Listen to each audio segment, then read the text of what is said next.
Good morning! All is set! Pack na rin yung mga gamit namin sa motor. Ayos namin in advance kanina para diretso na kami. So, for the main goal, this day 3 is kailangan makatawid kami ng papunta ng Surigao. Pero, hindi nasagutan Santa Clara. Ito yung shipping lines na contact namin. Kaya ang gagawin namin, pupunta kami ng Maasin Port.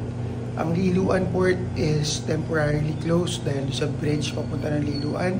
Kaya ang gagawin namin, punta kami ng Maasin Port dahil lahat ng vessel, doon sila bumabiyahe ng Surigao City, Cebu, at kung saan ibang destination. Ito yung view ng accommodation namin. Meron siyang roof. May siyang balkonahe, terrace. Paglabas mo, city na yan sa Atbalogan.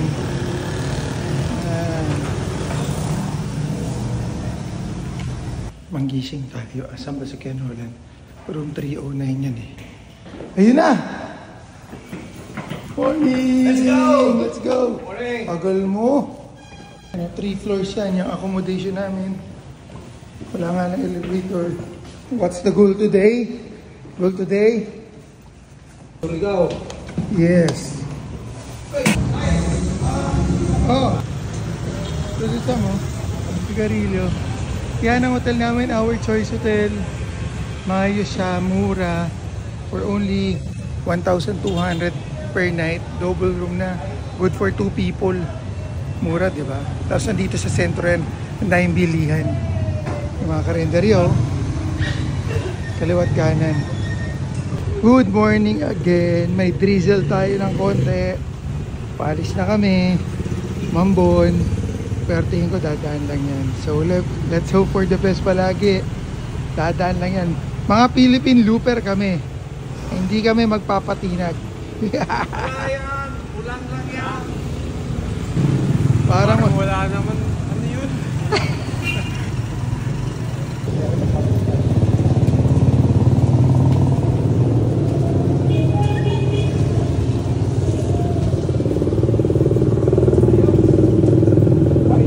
go!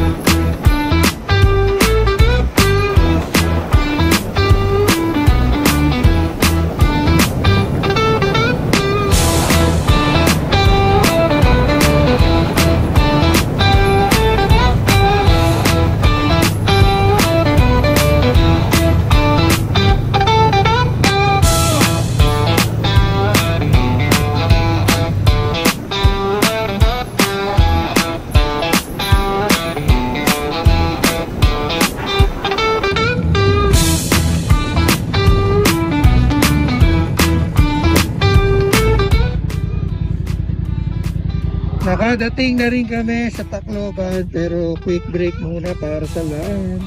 Lumahan kami ng Tacloban Bypass Road. Tapos malapit na kami doon sa exit.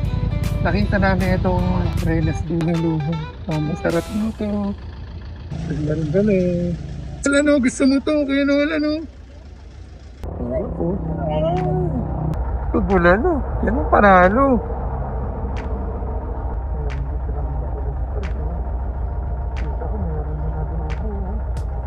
Meron pang silisig eh. Meron pang kinilaw. Pogi ng buho ko. Dito na kami. Stopover sa may Tacloban Bypass Road. Ate Renas, Bulaluan. Bulalo. Sampares. Pero masarap yung ibang mga ulam niya. 169 kilometers to go going to Maasin Port.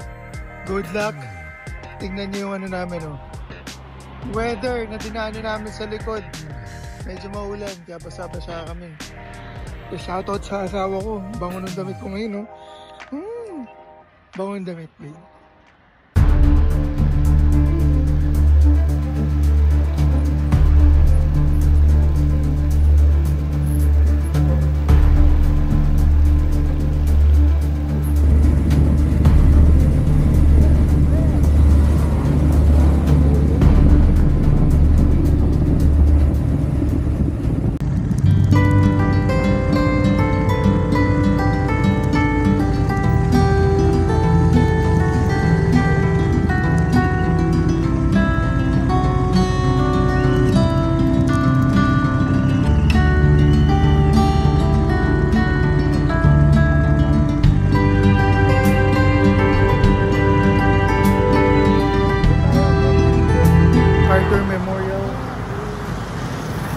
landing site.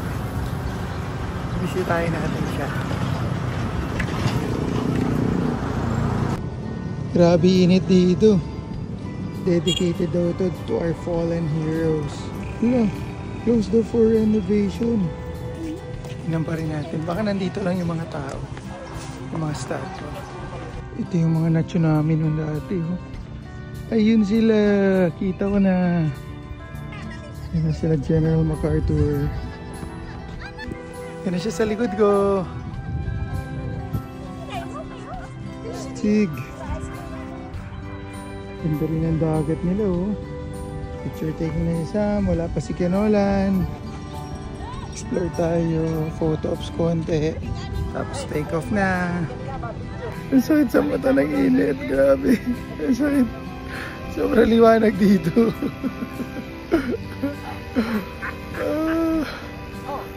Ayan na. Ayan na oh. Ayan na. Alam nyo ko... Balik na ako. Babalik ni Emerald. Alam nyo kung ilang kilometro na? I shall return doon sa ano, lilim. Ang init dito. Alam mo ilang kilometro na kami? Nakaka 850 kilometers na kami.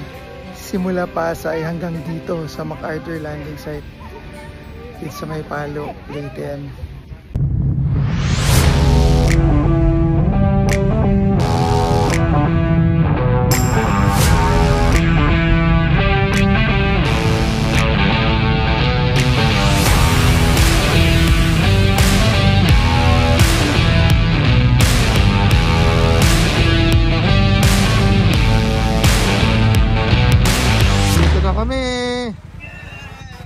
Nakalampas na kami. Agas-agas bridge na. Ganda ng view dito. Grabe. Malapit na kami sa Masinport. Dito na kami sa Agas-agas bridge. Nakakalula ang taso. Oh my God. Oh my God. Tingnan nyo yung scenery. Ang ganda. Pag nahulog ang cellphone mo rito, wala na. Goodbye na. Ganda oh. Doon kami galing oh. Grabe, ganda oh.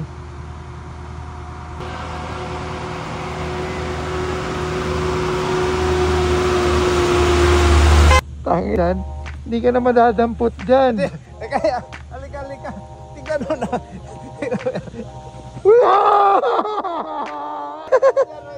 Kaya ka! Kaya ka! Yeah! Ganda dito!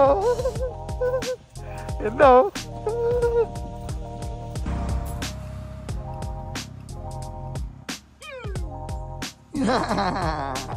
Siya, maganda ng view mo dyan oh. Yun oh. Ganda ng view talaga. Doon meron beauty ko, kaya lang may tao na eh. Next stop over na naman kami rito. Somewhere sa junction. Papunta ng Maasin, tsaka after ng Sogod actually ito. Tapos junction siya, papunta ng Maasin. Na-intriga kami kasi bawat bayan yata dito sa Visayas. Ang sarap po, bagong luto. Mura lang yung sulit meal, 52 oh. Moyong pala yun, yung tagta 12 pesos. May siomay din sila, tapos lumpia. Tapos bola-bola. Parang ang sarap. Let's eat and let's try. Si Sam, dalawang pecho yung in-order niya. Naalala ko yung moyong, yun yung nakain ko sa Cebu eh. Siguro kaya meron silang ganito rito kasi from Maasin going to Cebu, meron yung round trip na ferry transfer. Mainit.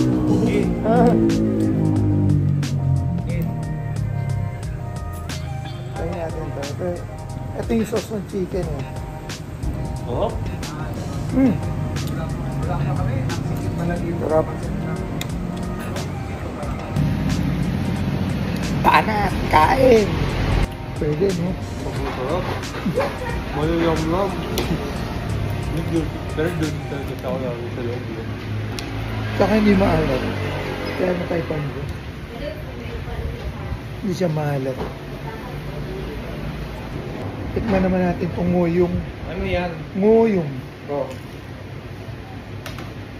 Pangkutulo. Nakakain kasi ako na sa pungko-pungko. Pwede na. lupit ng ginawa ni Samo. Sinarasahan. Sinabuwak. Saka hindi sa namimilit, no? Oo. Nagmamakaawa lang. Maawa lang. Uy, huwag ka sumuko. Okay. Huwag ka sumuko. Uy. Ang laki mo pa naman, oh. Oh, ang galing, oh.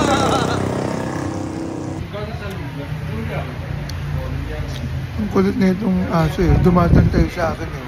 Tiyan mo. Oh? Nangingi ng chicken.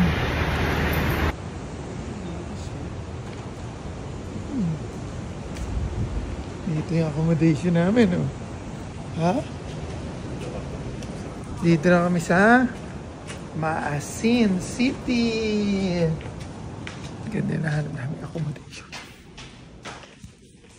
Pagbilhin po ng nakakahilo na Juan. Ayun na lang, oh. Ano? Oh, ito na lang. Oo. Diba? PLC. So, yung dagat, oh. Diba? Kung kasamang ganyan, no? Finish na. Ang laki ng resort na napag-accommodation na tuluyan namin, oh. Dito sa Maasin City, ano. Ayun yung building nila, oh. Pero mo, may pool na rito. Then meron siyang bar. Tapos doon may pool pa ulit. Tapos meron siyang pavilion. Ayun yung pavilion, no. Sa room muna kami mag-iinom para makarelax kami nito. Hindi tayo mag-breakfast bukas, oh. Diba? Ganda ng building nila, oh. Daming rooms niyan. So, ito yung parking area nila. Oh. Bait pa ni ate na nag-aasikaso. Lawak ng parking area nila. Oh. Dilim lang eh. Yung motor ni Sam, oh. Motor ni Kenolan. Tambayan pa rito. Nag-uulan lang kanina eh. Ito yung room namin ni Sam. Inuman na. Inuman na.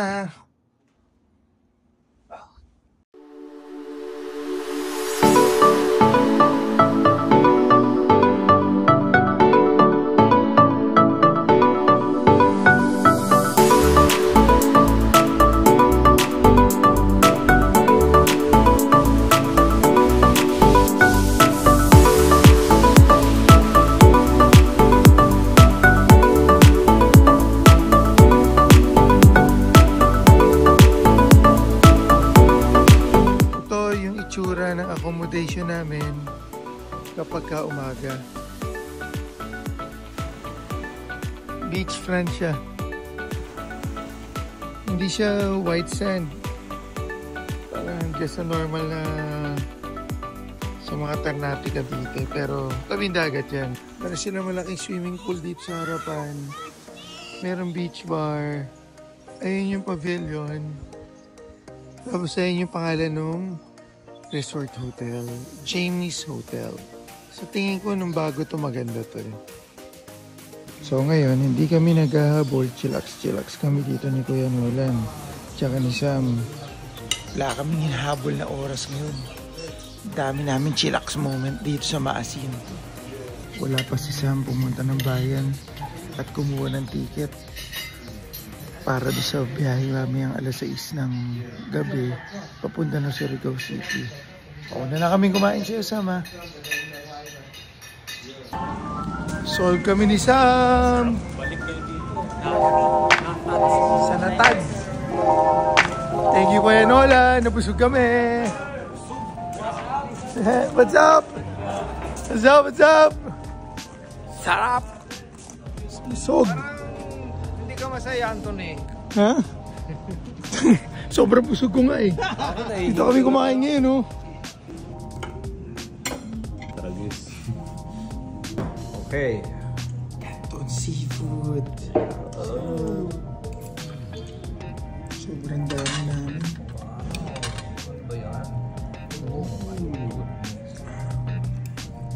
Laway mo, tumutulo. Init. Ang init. Ang init. Gusto ko ng baba. 1, 2, 3.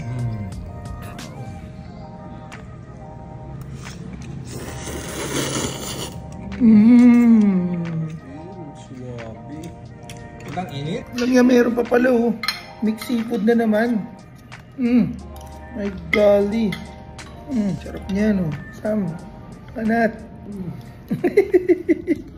Kita mo yung butter. Oh my. Gumagalaw-galaw. Ba't mo na dyan? Tipolo. Dumaguete. Sarap ng kain namin dito.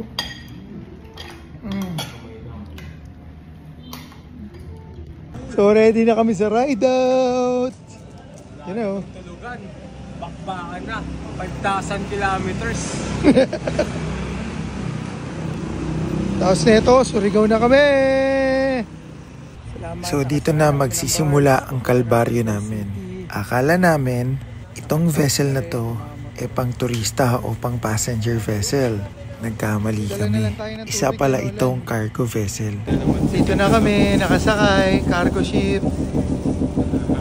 Talagang pang cargo lang talaga to. Pang mga biyero, mga tracking oh. So walang passenger ano rito. Yung komportable na upuan, wala talaga. So 4 to 5 hours to na biyahe. 5 hours pala na biyahe to. Dito kami, kutya, talagang bakbakan na naman to sa... Papalaban na naman kami sa antayan na ito. Tapos, pagdating Surigao. Ayan o.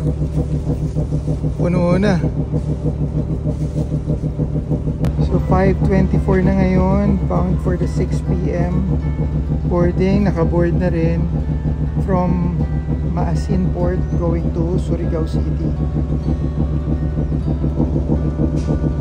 Sa barge kami nakasakay ngayon.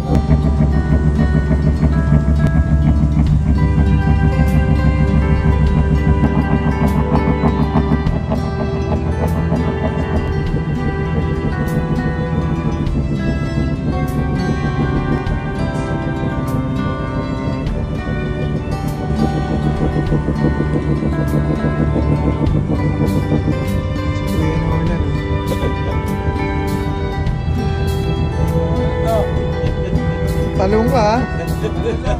Look ka dyan. Babalik kami ni Kuya Nolan doon sa kabina namin talaga. Passenger cabin yun. Kaya lang, medyo mabaho. Agad sobra. Ewan ko lang kung makakain namin to. Yung may pintang mukha oh. Ikaw. Chill lang ako. Sarap naman dito, lamig, di ba? May kinakargahan kami dyan ng Musban. Saan banda doon? Sa may Olivares. Oo. Good morning. Malapit na kami sa Surigao Port. Ayan na siya oh.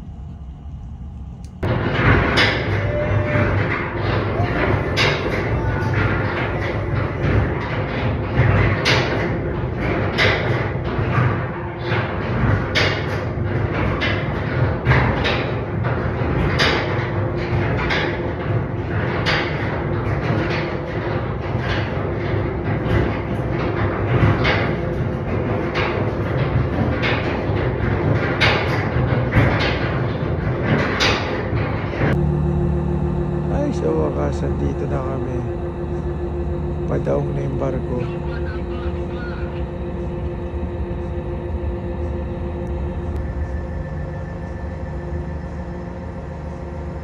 Sir, lapit na tayo.